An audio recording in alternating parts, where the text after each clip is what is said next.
Hello everyone.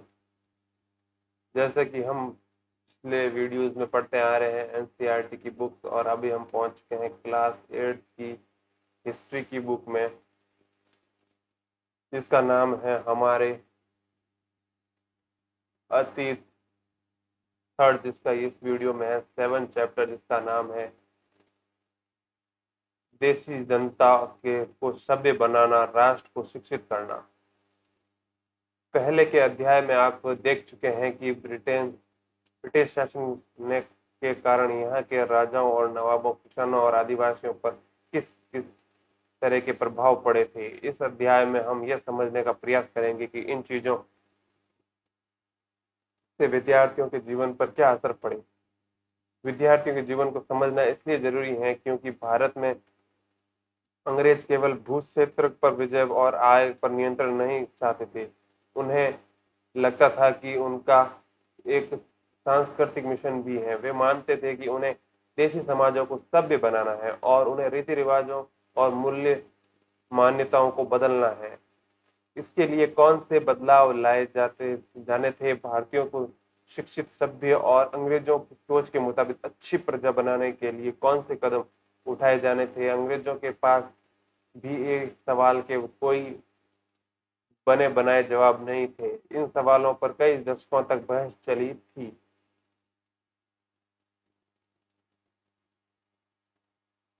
अंग्रेज शिक्षा को किस तरह देखते थे? अंग्रेज, आइए सबसे पहले इस बात पर ध्यान दें कि शिक्षा के क्षेत्र में अंग्रेज क्या सोच रहे थे। शिक्षा के जो विचार हमें आज सहज सामान्य दिखाई देते हैं, वे पिछले 200 सालों के किस तरह विकसित हुए थे। इस पड़ताल के दौरान हम इस बात पर विचार करेंगे कि भारतीयों के ब्रिटिश विचारों पर कैसे प्रतिक्रिया दी और इस बारे में अंग्रेजों के विचार किस तरह विकसित हुए कि भारतीयों को कैसे बढ़ावा पढ़ाया जाएगा। यह है प्राच्यवाद की परंपरा। सन 1783 में विलियम्स जोन्स भारत के एक सज्जन कलकत्ता आए। उन्हें ईस्ट इंडिया कंपनी द्वारा स्थापित किए गए सुप्रीम कोर्ट के जूनियर जज के पद पर तैनात किया गया। कानून का माहिर होने के साथ साथ जोन्स एक भाषाविद भी थे। भाषाविद वो होता है, कौन होता है भाषाविद? एक ऐसा व्यक्ति जो कई भाषाओं का जानकार और विद्यार्थी होता है। उन्होंने ऑक्सफोर्ड के में ग्रीन और लैटिन का अध्ययन किया था। वे फ्रेंच और अंग्रेजी जानते थे और उसके एक दोस्त से अरबी सीखने के अलावा फारसी भी सीख चुके थे। कलकत्ता में यह है विलियम्स जोन्स फारसी भाषा सीख रहे हैं। कलकत्ता में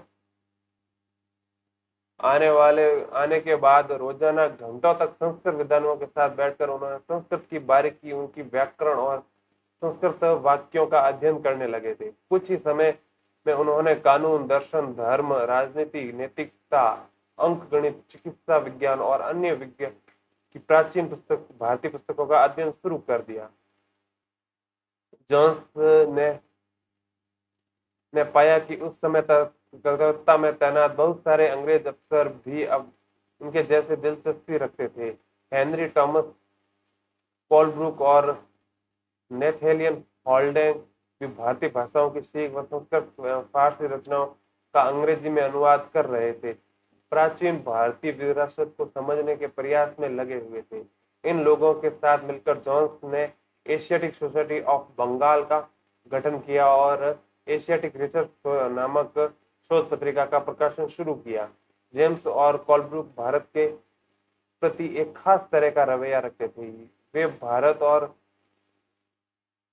भारत और पश्चिम दोनों की प्राचीन संस्कृतियों के प्रति गहरा आदर भाव रखते थे। उनका मानना था कि भारतीय सभ्यता प्राचीन काल में अपने वैभव के शिखर पर थी, परंतु बाद में इसका पतन हो गया था। ये साइड में चित्र दिया गया है। बेनरी कॉलम थॉमस कोलब्रुक ये संस्कृत तथा हिंदुत्व के प्राचीन धार्मिक ग्रंथों के विद्वान थे। इनकी राय में भारत को समझने के लिए प्राचीन काल में लिखे गए यहाँ के पवित्र और कानूनी ग्रंथों को खोजना, समझना और बहुत जरूरी था। इसका मानना था कि हिंदुओं और मुसलमानों के असली विचारों व कानूनों को इसी तरह इन्हीं रचनाओं के जरिए समझा जा सकता है। इस रचनाओं को पुनः अध्ययन से ही भारत के भावी विकास का आधार पैदा हो सकता है। इस तरह जोन्स और कोलब्रुक दोनों ही प्राचीन ग्रंथों को ढूंढने, उनकी व्याख्या करने, अनुवाद करने और ज्यादा से ज्यादा लोगों तक नतीजे पहुंचाने में जुट गए। उन्हें विश्वास था कि यह परियोजना न केवल अंग्रेजों को भारतीय संस्कृति से सीखने में मदद देगी, लेकिन बल्कि भारतीयों को भी अपने विरासत को दोबारा अपनाने के अतीत में लुप्त वैभव को समझने में मदद मिलेगी। इस प्रक्रिया में अंग्रेज भारतीय संस्कृति के अभिभावक और मालिक दोनों ही भूमिकाओं में निभा रहे थे। इन प्रयासों और विचारों को आरंभ होकर से प्रभावित होकर कंपनी के बहुत सारे अधिकारियों ने दलील दी कि अंग्रेजियों को पश्चिमी ज्ञान की बजाय भारतीय ज्ञान में प्रोत्साहन देना चाहिए। वे चाहते थे कि प्राचीन भारतीय ग्रंथों के अध्ययन को प्रोत्साहित करते और संस्कृत व फारसी साहित्य वह काव्य पढ़ने के लिए संस्थानों की स्थापना की जाए। इन अधिकारियों का यह भी मानना था कि हिंदुओं और मुसलमानों को वही पढ़ाया जाना चाहिए जिससे वे पहले से परिचित थे और जिसे वे आदर और महत्व देते हैं। उन्हें जिन्हें अब अनजाने विषयों की शिक्षा न दी जाए। इन अफसरों की राय में केवल तभी अंग्रेज देशी जनता का दिल जीत सकते हैं, लेकिन तभी अजनबी शासक अपनी प्रजा के आदर की उम्मीद कर सकते हैं। इस बात को ध्यान में रखते हुए 1781 में अरबी फारसी इस्लामिक कानून के अध्ययन को बढ़ावा देने के लिए कलकत्ता में एक मदरसा खोला गया। मदरसा है सीखने का स्थान और अरबी भाषा में मदरसा कहा जाता है।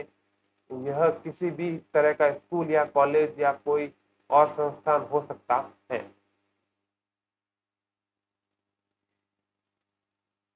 यह है चित्र वॉरेन हेस्टिंग का स्मारक रिचर्ड वेस्ट मार्कोट 1830 अब कलकत्ता स्थित विक्टोरिया मेमोरियल में है। इस तस्वीर से पता चलता है कि भारत में ब्रिटिश सत्ता के बारे में प्राचीनवाद किस तरह सोचते थे। प्राच्यवादी एशिया की भाषा और संस्कृति का गहन ज्ञान रखने वाला प्राच्यवादी। यहाँ आप देख सकते हैं कि सबसे ऊपर हेस्टिंग की भव्य प्रतिमा और प्राचीनवादियों के भारी समर्थक थे। इसके एक तरफ पंडित और दूसरी तरफ नीचे बैठा मुंशी दिखाई दे रहा है। हेस्टिंग का मुंशी होता है। मुंशी ऐसा व्यक्ति जो फारसी पढ़ना, लिखना और पढ़ाना जानता हो। हेस्टिंग तथा अन्य प्राचीनवादी भारतीय विद्वानों के विभिन्न भारतीय भाषाएं सीखना चाहते थे। वह कई बार केवल बोलियां समझते और वर्नाकुलर का नाम देते थे। वर्नाकुलर यह शब्द आमतौर पर मानव भाषा से अलग किसी स्थानीय भाषा या बोली के लिए इस्तेमाल किया जाता है। भारत जैसे उपनिवेशिक देश में अंग्रेज रोजमर्रा इस्तेमाल की स्थानीय भाषाओं और साम्राज्यवादी शासकों की भाषा अंग्रेजी में बीच फर्क को चिन्हित करने के लिए इस तरह का शब्द इस्तेमाल करते थे। स्थानीय रीति रिवाजों और कानूनों के बारे में जानना चाहते थे वे और प्राचीन ग्रंथों के अनुवाद और व्याख्या में मदद चाहते थे। हेस्टिंग ने पहल करके कलकत्ता मदरसे की स्थापना की और इसका विश्वास था कि वह यहाँ के प्राचीन रीति रिवाज और यहाँ के ज्ञान संपदा की भारत में ब्रिटिश शासन के आधार होने चाहिए। 1791 में बनारस में हिंदू कॉलेज की स्थापना की गई ताकि वहां प्राचीन संस्कृत ग्रंथों की शिक्षा दी जा सके और देश का शासन लाने में मदद मिले। परंतु कंपनी ने सभी अफसर इस विचार से सहमत नहीं थे। उनमें से बहुत सारे प्राचीनवादियों के कटु आलोचक भी थे। पूरब की जघन्य गलतियां।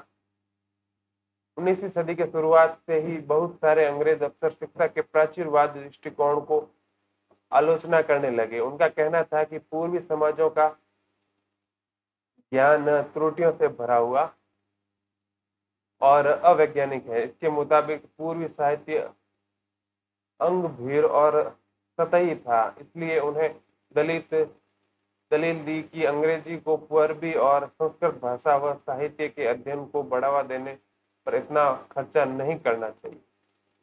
प्राचीनवादियों पर हमला करने वाले में जेम्स नील प्रमुख थे। उनका विश्वास था कि अंग्रेजों को देसी जनता को खुश करने और उनका दिल जीतने के लिए जनता की इच्छा के हिसाब से उनकी भावनाओं को ध्यान में रखते हुए शिक्षा नहीं देनी चाहिए। उनकी राय में शिक्षा के जरिए उपयोगी और व्यवहारिक चीजों का ज्ञान दिया जाना चाहिए। इसलिए भारतीयों को पूर्वी समाजों के काव्य और धार्मिक साहित्य की बजाय ये पढ़ाया जाना चाहिए कि पश्चिम में किस तरह की वैज्ञानिक और तकनीकी सफलताएं हासिल कर ली हैं।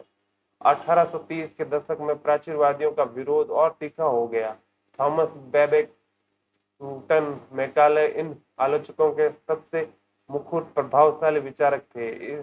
वह भारत को असभ्य देश मानते थे और वे जिसे सभ्यता का पाठ पढ़ाना जरूरी था। मैकाले के मुताबिक पूर्वी ज्ञान का कोई भी शाखा इंग्लैंड की प्रगति के समक्ष कक्ष नहीं थी। मैकाले का कहना था कि एक अच्छे यूरोपीय पुस्तकालय का केवल एक खाना ही भारत और अरब के समूचे देसी साहित्य के बराबर है।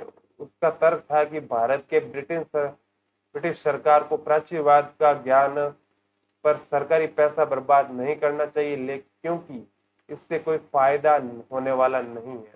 गहन ऊर्जा और आवेशपूर्वक मैकाले ने अंग्रेजी भाषा सीखने की जरूरत पर जोर दिया। उसका मानना था कि अंग्रेजी ज्ञान से भारतीयों को दुनिया की सर्वश्रेष्ठ साहित्य कृतियों को पढ़ने का मौका मिलेगा। यहाँ से लोग पश्चिम की विज्ञान और दर्शन के क्षेत्र में हुए विकास से अवगत हो पाएंगे। इस प्रकार उनका कहना था कि अंग्रेजी पढ़ना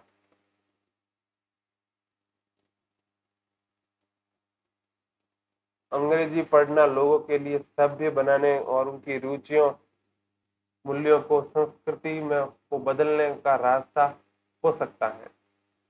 ये है थॉमस बिंगटन मैकाले और उनका अध्ययन कक्ष। मैकाले ने मिंटन विवरण के आधार पर 1835 का अंग्रेजी का शिक्षा अधिनियम पारित किया। ये फैसला भी लिया गया कि अंग्रेजी को उच्च शिक्षा का माध्यम बनाया जाए और कलकत्ता मदरसे का तथा बनारस संस्कृत कॉलेज और प्राचीनवाद की संस्थाओं को प्रोत्साहन दिया जाए। इन संस्थाओं को अपने आप संरक्षण का शिकार होते जा रहे अंधकार के मंदिरों की संज्ञा दी गई। अब स्कूलों के लिए भी अंग्रेजी पाठ्य पुस्तकें छपने लगी। ज्ञानियों की भाषा। अंग्रेजी पढ़ने की जरूरत पर जोर देते हुए मैकाले ने कहा था, सभी पक्ष इस बात पर सहमत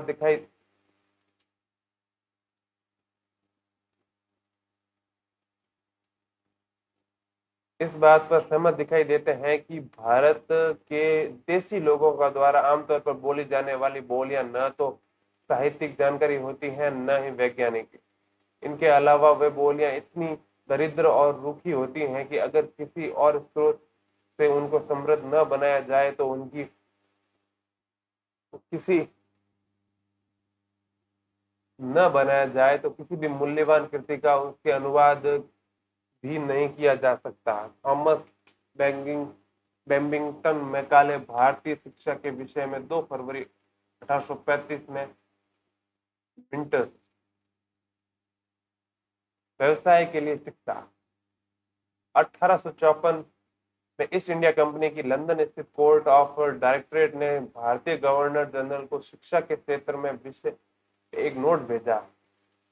कंपनी के नियंत्रक मंडल के अध्यक्ष चार्ल्स वुड ने के नाम जारी किए गए। इस संदेश को वुड का नीति पत्र वुड्स डिस्पैच के नाम से जाना जाता है। इस दस्तावेज में भारत में लागू किए जाने वाली शिक्षा नीति की रूपरेखा स्पष्ट करते हुए इस बार फिर दोहराया गया है कि प्राचीनवाद ज्ञान के स्थान पर यूरोपीय शिक्षा को अपनाने के लिए कितने व्यवहारिक लाभ प्राप्त होंगे। इस दस्तावेज में यूरोपीय शिक्षा एक व्यवहारिक लाभ आर्थिक क्षेत्र के में बताया गया था। इसके मुताबिक यूरोपीय शिक्षा के माध्यम से भारतीयों को व्यापार और वाणिज्य के विस्तार के होने वाले लाभों को समझाने और देश के संसाधनों के विकास का महत्व समझने में मदद मिलेगी। यदि इन्हें यूरोपीय जीवन शैली से अवगत कराया गया तो उनकी रुचियां और महत्वाकांक्षाएं भी बदलाव आएगा और ब्रिटिश वस्तुओं की मांग पैदा होगी, जबकि क्योंकि तब वहां के लोग यूरोप से बनी चीजों को अपनाना और खरीदना शुरू कर देंगे। वुड की नीति पत्र में यह तर्क भी दिया गया कि यूरोपीय शिक्षा से भारतीयों को नैतिक चरित्र का उत्थान होगा, इससे वे ज्यादा सत्यवादी और ईमानदार बन जाएंगे। फलस्वरूप कंपनी के पास भरोसेमंद कर्मचारियों की कमी नहीं रहेगी। दस्तावेजों के मुताबिक पूर्व का साहित्य न केवल एक भयानक त्रुटियों से भरा हुआ था, बल्कि यह लोगों को न तो काम के प्रति दायित्व और समर्पण का भाव पैदा कर सकता था और न ही शासन के लिए आवश्यक निपुणता पैदा कर सकता है। 1854 के नीति पत्र के बाद अंग्रेजों ने कई अहम कदम उठाए। सरकारी शिक्षा विभागों का गठन किया गया ताकि शिक्षा संबंधी सभी मामलों पर सरकार का नियंत्रण स्थापित किया जा सके। विश्वविद्यालय शिक्षा की व्यवस्था विकास करने के लिए भी कदम उठाए गए। 1857 में जब मेरठ और दिल्ली के सिपाही विद्रोह कर रहे थे, उसी समय कलकत्ता, मद्रास और बंबई विश्वविद्यालयों की स्थापना की जा रही थी। स्कूली शिक्षा की प्रणाली में परिवर्तन के प्रयास भी किए गए। यूरोपीय ज्ञान के पक्ष में एक तर्क दिया गया है यहाँ पे, जिसमें है 1854 के वुड के नीति पत्र में प्राच्यवादी ज्ञान का विरोध करने वाले का निर्णायक विजय का संकेत था। इसमें कहा गया था कि हमें जोर देकर यह बात कहनी चाहिए कि भारत में हम जिस शिक्षा का प्रचार करना चाहते हैं, उस शिक्षा का लक्ष्य यूरोप की श्रेष्ठतम कलाओं, सेवाओं, दर्शन और साहित्य यानी यूरोपीय ज्ञान का प्रसार करना है। ये एक चित्र है 19वीं सदी में बंबई विश्वविद्यालय।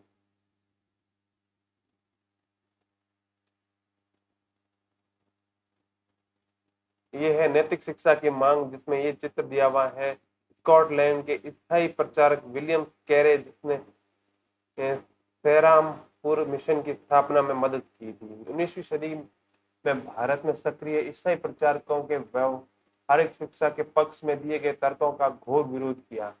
प्रचारकों का मानना था कि शिक्षा का उद्देश्य लोगों के नैतिक चरित्र में सुधार लाना होता है और नैतिक उत्थान केवल ईसाई शिक्षा के जरिए संभव है। 1813 तक ईस्ट इंडिया कंपनी भारत के प्रचारक गतिविधियों के विरुद्ध थी। कंपनी को भय था कि प्रचारकों की गतिविधियों की वजह से स्थानीय जनता के बीच असंतोष पैदा होगा और लोग भारत के अंग्रेजों की उपस्थिति पर शक की नजर से देखेंगे। ब्रिटिश नियंत्रण वाले भू क्षेत्रों में अपनी संस्थाएं न खोल पाने की वजह से प्रचारकों के अत्यंत सेरामपुर में अपना मिशन खोला है। इसलिए यह इलाका डेनिश ईस्ट इंडिया कंपनी के नियंत्रण में था। वर्ष 1800 में एक छापा खाना लगाया गया। 1818 में एक कॉलेज खोला गया। 19वीं सदी के दौरान पूरे भारत में प्रचारक स्कूल खोले गए, परंतु 1857 के बाद भारत की ब्रिटिश सरकार प्रचारक शिक्षा को प्रत्यक्ष सहायता देने की आनाकानी करने लगी। सरकार को लगता था कि स्थानीय रीति रिवाजों, व्यवहारों, मूल्य, मान्यताओं और धार्मिक विचारों के किसी भी तरह से छेड़छाड़ देसी लोगों को भड़का सकती है। ये नीचे चित्र दिया गया है कलकत्ता के पास हुगली नदी के तट पर स्थित सोरामपुर कॉलेज, सेरामपुर। स्थानीय पाठशालाओं का क्या हुआ? ये एक स्थानीय ग्रामीण पाठशाला का चित्र दिया गया है। क्या आपको यह अंदाजा है कि अंग्रेजों से पहले बच्चों को किस तरह पढ़ाया जाता था? क्या आपने कभी सोचा है कि उस समय बच्चे स्कूल जाते भी थे या नहीं, और अगर स्कूल थे तो ब्रिटिश शासन के तहत उनका क्या हुआ? ये चित्र दिया हुआ है ग्रामीण पाठशाला का। यह है फ्रांसवा सॉलिक नामक डच पेंटर द्वारा बनाया गया चित्र। फ्रांस 18वीं सदी में आखिर में भारत आए थे। अपने चित्र में उन्होंने लोगों के दैनिक जीवन को दर्शाने का प्रयास किया था। यह है विलियम्स एड्स की रिपोर्ट। 1830 के दशक में स्कॉटलैंड में आए स्थायी प्रचारक विलियम्स एडम्स ने बंगाल और बिहार के जिलों का दौरा किया और कंपनी ने उन्हें देसी स्कूलों की शिक्षा की प्रगति पर रिपोर्ट तैयार करने का जिम्मा सौंपा था। एडम्स ने जो रिपोर्ट तैयार की वो दिलचस्प थी। एडम ने पाया कि बंगाल और बिहार में 1 लाख से ज्यादा पाठशालाएं, ये बहुत छोटे केंद्र थे जिसमें आमतौर पर 20 से ज्यादा विद्यार्थी नहीं होते थे। फिर भी इन पाठशालाओं में पढ़ने वाले बच्चों की कुल संख्या काफी बड़ी थी, यानी 20 लाख से भी ज्यादा। ये पाठशालाएं संपन्न लोगों या स्थानीय समुदाय द्वारा चलाई जा रही थी। कई पाठशालाएं स्वयं गुरु द्वारा आरंभ की गई थी। शिक्षा का तरीका काफी लचीला था। आज आप जिन चीजों से की स्कूलों से उम्मीद करते हैं उनमें से कुछ चीजें इस स्कूल की पाठशालाओं में मौजूद थी। बच्चों की फीस निश्चित नहीं थी, छपी हुई किताबें नहीं होती थी, पाठशालाएं की इमारत अलग से नहीं बनाई जाती थी, बेंच और कुर्सियां नहीं होती थी, ब्लैक बोर्ड नहीं होते थे, अलग से कक्षाएं लेने, बच्चों की हाजिरी लेने की कोई इंतजाम नहीं होता था। सालाना इम्तिहान और नियमित समय सारणी जैसी कोई व्यवस्था नहीं थी। कुछ पाठशालाएं बरगद की छांव में ही चलती थी तो कुछ गांव की किसी दुकान या मंदिर के कोने में या गुरु के घर पर बच्चों को पढ़ाना जाता था। बच्चों की फीस उनके माँ बाप की आमदनी से तय होती थी। अमीरों को ज्यादा और गरीबों को कम फीस देनी पड़ती थी। शिक्षा मौखिक होती थी और क्या पढ़ना है यह बात विद्यार्थियों की जरूरतों के देखते हुए तय करते थे। विद्यार्थियों को केवल अलग कक्षाओं में नहीं बैठाया जाता था, सभी एक जगह एक साथ बैठते थे। अलग अलग स्तर के विद्यार्थियों के साथ अलग से बात कर लेते थे। एडम ने पाया कि यह लचीली प्रणाली स्थानीय आवश्यकताओं के लिए काफी अनुकूल है। उदाहरण के लिए फसलों की कटाई के समय कक्षाएं बंद हो जाती थी। उन्होंने उस समय गांव के बच्चे प्राय खेतों में काम पर चले जाते थे। कटाई और अनाज निकाल जाने के बाद पाठशाला दोबारा शुरू हो जाती थी। इसका परिणाम यह था कि साधारण काश्तकारों के बच्चे भी पढ़ाई कर सकते थे। फिर है नई दिनचर्या, नए नियम। 19वीं सदी के मध्य तक कंपनी का ध्यान मुख्य रूप से उच्च शिक्षा पर था। इसलिए कंपनी ने स्थानीय पाठशालाओं में कामकाज में कभी ज्यादा दखल नहीं दी। 1854 के बाद कंपनी ने देशी शिक्षा व्यवस्था में सुधार लाने का फैसला किया। कंपनी का मानना था कि इसके लिए मौजूदा व्यवस्था के भीतर बदलाव किए जा सकते हैं। कंपनी एक नई दिनचर्या, नए नियमों और नियमित निरीक्षणों के जरिए पाठशाला और व्यवस्थित करना चाहती थी। इसके लिए क्या किया जा सकता था? कंपनी ने एक कदम उठाए। सबसे पहले तो कंपनी ने बहुत सारे पंडितों को सरकारी नौकरी पर रख लिया। इस इनमें से प्रत्येक पंडित को 4-5 स्कूलों की देखभाल का जिम्मा सौंपा जाता था। पंडितों को काम पाठशालाओं का दौरा करना और यहाँ अध्यापन की स्थिति को सुधार लाना था। प्रत्येक गुरु को निर्देश दिया गया कि वे समय समय पर अपने स्कूलों के बारे में रिपोर्ट भेजें और कक्षाओं को नियमित समय सारणी के अनुसार पढ़ावें। अब अध्यापक पाठ्य पुस्तकों पर आधारित होगा और विद्यार्थियों की प्रगति मापने के लिए वार्षिक परीक्षाओं की रूपरेखा तैयार की जाने लगी। विद्यार्थियों से कहा गया कि नियमित रूप से शुल्क दें, नियमित रूप से कक्षाओं में आए, तय सीट पर बैठें और अनुशासित नियमों का पालन करें। नए नियमों पर चलने वाली पाठशालाओं को सरकारी अनुदान मिलने लगे। जो पाठशालाएं नई व्यवस्था के भीतर काम करने को तैयार नहीं थी उन्हें कोई सरकारी सहायता नहीं दी जाती थी। उन्हीं गुरुओं ने सरकारी निर्देशों का पालन करने की बजाय अपनी स्वतंत्रता बनाए रखने के सरकारी सहायता प्राप्त और नियमों को चलाने की पाठशालाओं के सामने कमजोर पड़ने लगे। इन नए नियमों और दिनचर्याओं का एक और भी नतीजा हुआ। पहले वाली व्यवस्था में गरीब बच्चों के किसानों के बच्चे भी पाठशाला में जा सकते थे क्योंकि शालाओं का समय सारणी काफी लचीली होती थी। नई व्यवस्था के अनुशासन की मांग की बच्चे नियमित रूप से स्कूल आए। अब कटाई के मौसम में भी स्कूलों का बच्चों का स्कूल में आना जरूरी था, जबकि इस समय गरीब बच्चों घरों के बच्चे खेतों में काम करने में जाया करते थे। अगर कोई बच्चा स्कूल नहीं आ पाता था तो उसे अनुशासनहीनता माना जाता था, यानी बच्चा लिखना पढ़ना नहीं चाहता। ये चीज चित्र दिया गया है अरविंदो घोष का। अरविंदो घोष 15 जनवरी 1908 को बम्बई में अपने एक संभाषण में राष्ट्रीय शिक्षा पर बोलते हुए कहा कि उनका लक्ष्य बच्चों छात्रों की राष्ट्रीयता का भाव जागृत करना है। इसके लिए उन्हें पूर्वजों से साहित्यिक कार्यों का पर गहराई से चिंतन करना आवश्यक होगा। शिक्षा को मातृभाषा में होना चाहिए ताकि यह अधिक से अधिक लोगों तक पहुंच सके। अरविंदो के इस बात पर भी बल दिया कि यद्यपि छात्रों को मूल के साथ जुड़े रहना चाहिए, फिर भी उनको आधुनिक वैज्ञानिक आविष्कारों का लोकप्रिय शासन व्यवस्था के संदर्भ में पश्चिमी देशों के अनुभव का भी भरपूर लाभ उठाया जाना चाहिए। इसके अतिरिक्त छात्रों को कोई हस्तकला भी सीखनी चाहिए ताकि वे स्कूल छोड़ने पर यथासंभव रोजगार पा सके। राष्ट्रीय शिक्षा की कार्यसूची। केवल अंग्रेज अफसर भी भारत में शिक्षा के बारे में नहीं सोच रहे थे। 19वीं सदी की शुरुआत से ही भारत के विभिन्न भागों के बहुत सारे विचारक शिक्षा के व्यापक प्रसार की जरूरत पर जोर दे रहे थे।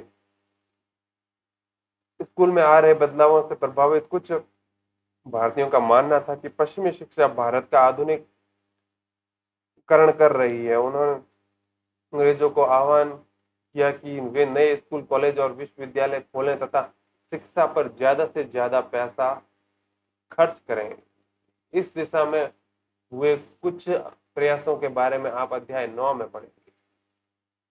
परंतु बहुत सारे भारतीय पश्चिमी शिक्षा के विरुद्ध थे। महात्मा गांधी और रविंद्रनाथ टैगोर इसी तरह के लोगों में से थे। आइए देखें कि उनका क्या कहना था। अंग्रेजी शिक्षा हमें गुलाम बना दिया है। महात्मा गांधी का कहना था कि औपनिवेशिक शिक्षा ने भारतीयों के मस्तिष्क में हीनता का बोध पैदा कर दिया है। इसके प्रभाव में आकर यहाँ के लोग पश्चिमी सभ्यता को श्रेष्ठतर मानने लगे हैं और उनकी संस्कृति के प्रति उनका गौरव भाव नष्ट हो गया है। महात्मा गांधी ने कहा कि इस शिक्षा में विश्व भरा है, यह पापपूर्ण और इसने भारतीयों को दास बना दिया है, इससे लोगों पर प्रभाव डाला है। इसके मुताबिक पश्चिम के अधिभूत पश्चिम में आने वाले हर चीज की प्रशंसा करने वाले इन संस्थाओं में पढ़ने वाले भारतीय ब्रिटिश शासन को पसंद करने लगे हैं। महात्मा गांधी एक ऐसी शिक्षा के पक्षधर थे जो भारतीयों को भीतरी प्रतिष्ठा और स्वाभिमान का भाव पुनर्जीवित करे। राष्ट्रीय आंदोलनों के दौरान उन्होंने विद्यार्थियों के आह्वान किया कि वे शिक्षा संस्थानों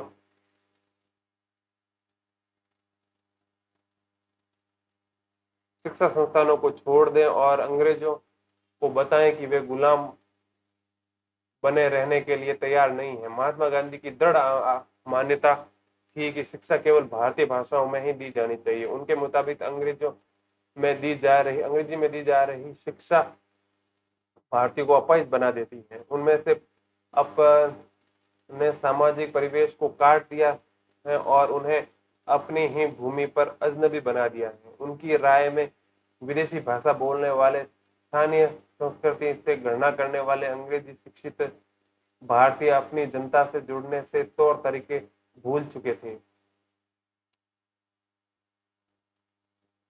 ये है चित्र जिसमें है महात्मा गांधी और कस्तूरबा गांधी शांति निकेतन और मैं रविंद्रनाथ टैगोर से लड़कियों की एक टोली के साथ बैठे 1940 का ये फोटो है। महात्मा गांधी का कहना था कि पश्चिमी शिक्षा मौखिक ज्ञान की बजाय केवल पढ़ने और लिखने पर केंद्रित है। उनमें पाठ्य पुस्तकों पर तो जोर दिया गया जाता है, लेकिन जीवन अनुभवों और व्यवहारिक ज्ञान की अपेक्षा की जाती है।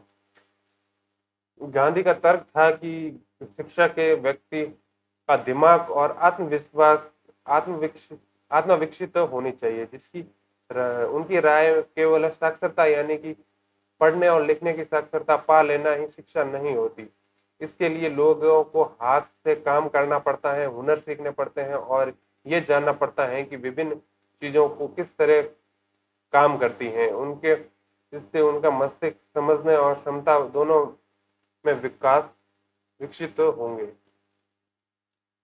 एक स्रोत में लिखा गया है, साक्षरता ही शिक्षा नहीं है। महात्मा गांधी ने लिखा था, शिक्षा से मेरा मतलब इस बात से है कि बालक और मनुष्य के देह, मस्तिष्क और भावना के श्रेष्ठ तत्वों के सामने लाया जाए। साक्षरता न तो शिक्षा का अंत है और न ही उनका शुरुआत। यह तो केवल एक साधन है जिसके जरिए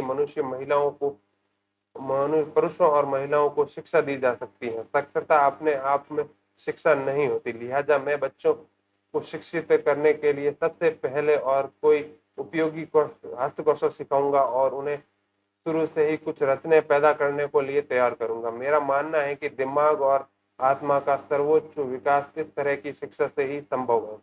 प्रत्येक हस्त कौशल आज की तरह केवल यांत्रिक ढंग से ही नहीं बल्कि वैज्ञानिक ढंग से भी पढ़ाया जाना चाहिए। यानी बच्चे को प्रत्येक प्रक्रिया में क्यों और किस लिए क्या पता होना चाहिए। ये है the क्लैंडिस्ट works of Mahatma Gandhi, खंड 72, पृष्ठ संख्या 79 में लिखा गया कथन।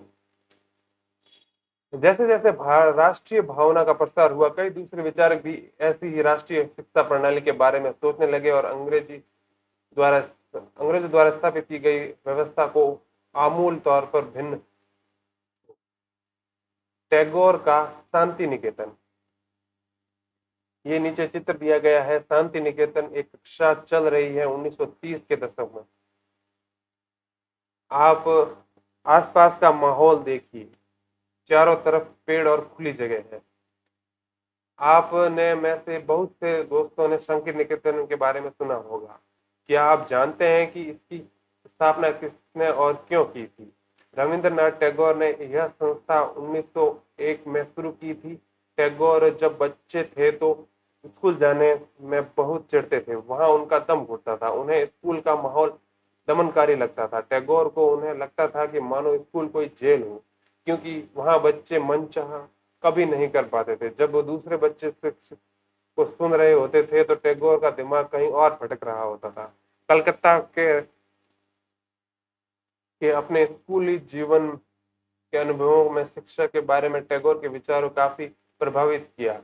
जब वे बड़े हुए तो उन्होंने एक ऐसा स्कूल खोलने के बारे में सोचा जहां बच्चे खुश रह सके, वो जहां से मुक्त और रचनाशील हो।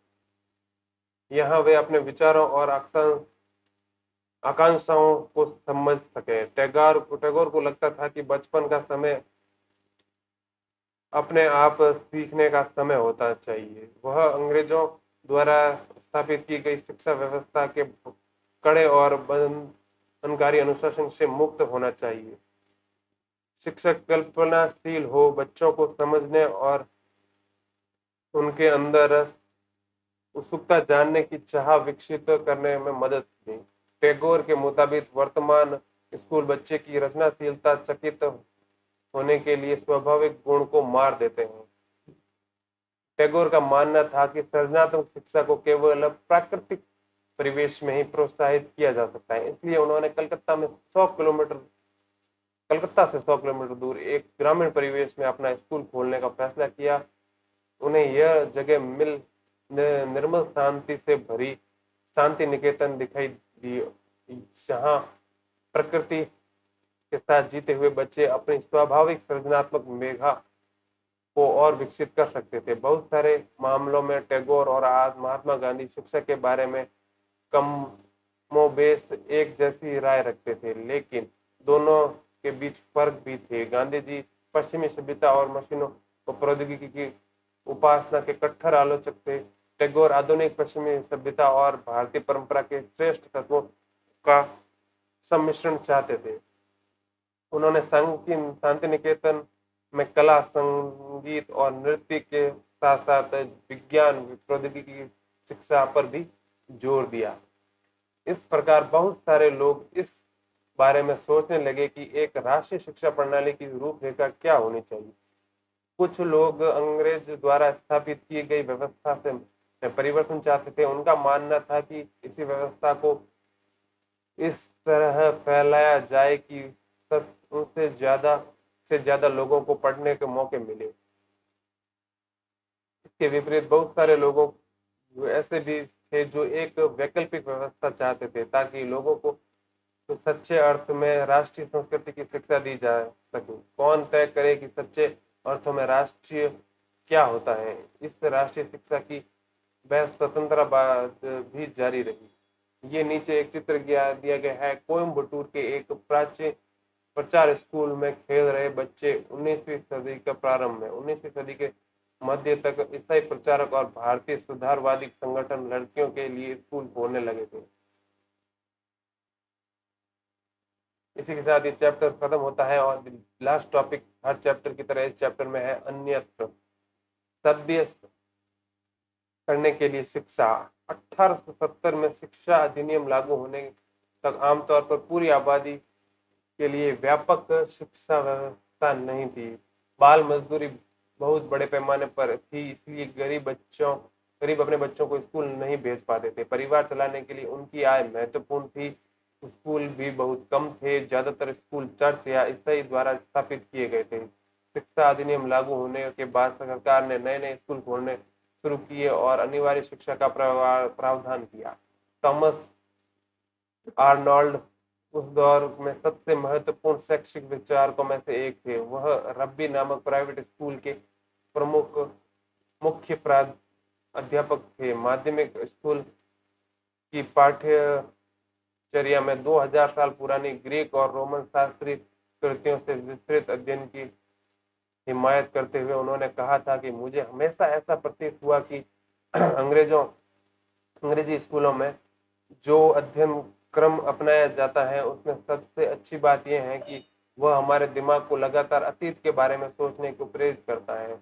हम भाषाओं, इतिहास और कुछ साल पहले या हजारों साल पहले के विचारों को पढ़ते रहते हैं।